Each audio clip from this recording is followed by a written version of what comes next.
শনিবার দুপুরে মর্মান্তিক ঘটনার সাক্ষী হলো বাংলাদেশ সীমান্তের পাশে থাকা কমলপুর গ্রামের বাসিন্দারা। সেখানে বজ্রাঘাতে মৃত্যু হলো আব্দুল সামাদ নামে 50 বছরের এক ব্যক্তির। আহত হয়েছেন আব্দুল কুদ্দুস নামে 55 বছরের অপর এক ব্যক্তি। এই ঘটনাকে কেন্দ্র করে কমলপুর থানা যথেষ্ট চাঞ্চল্য ছড়িয়েছে। স্থানীয় সূত্রে জানা গেছে যে আজ দুপুর 1টা নাগাদ কমলপুর থানার বাংলাদেশ সীমান্ত লাগোয়া মলয়া গ্রামে সেখানে দুজন কৃষক তারা মাঠে চাষ করছিলেন এবং সেখানে চাষ করার সময় আচমকা তাদের ওপর বজ্রপাত হয় এবং এই বজ্রপাতের ফলে কিন্তু ঘটনাস্থলেই আব্দুল সামাদ তার মৃত্যু হয় এবং আব্দুল কুদ্দুস তিনি গুরুতরভাবে জখম হয়েছেন।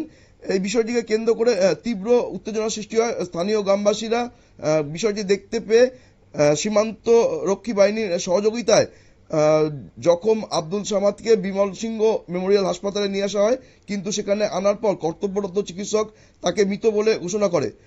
সঙ্গে থাকা আহত আব্দুল কুদ্দুস তিনি বর্তমানে বিমল সিংহ মেমোরিয়াল হাসপাতালে চিকিৎসাধীন রয়েছে। এই বিষয় নিয়ে কি বলছে স্থানীয়রা, শুনে নেব সংশ্লিষ্টের বক্তব্য। শনিবার দুপুর দেড়টার সময় প্রচন্ড জোর বৃষ্টি হয়, বজ্রপাত হয়। এই সময় মলয়া মাঠে দুইজন কাজ করছিল আর কি। কাজ করার সময় বজ্রপাত বজ্র পড়ছে আর কি তাদের উপরে পড়ার পরে এখন আমরা সঙ্গে সঙ্গে আমরা হসপিটালে আনছি।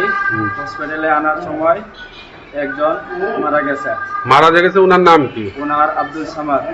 ওনার এক ছেলে এক মেয়ে আছে, স্ত্রী আছে। আমরা শুনে এলাম সংশ্লিষ্টের বক্তব্য। এই ঘটনাকে কেন্দ্র করে কমলপুর থানার মলয়া গ্রামে গভীর শোকের ছায়া নেমে এসছে এবং পরিবার যারা তারা সরকারি সাহায্যের আশা করছেন। নজর রাখবো পরবর্তী সংবাদের দিকে, তার আগে নিয়ে নেব ছোট্ট বিজ্ঞাপন বিরতি।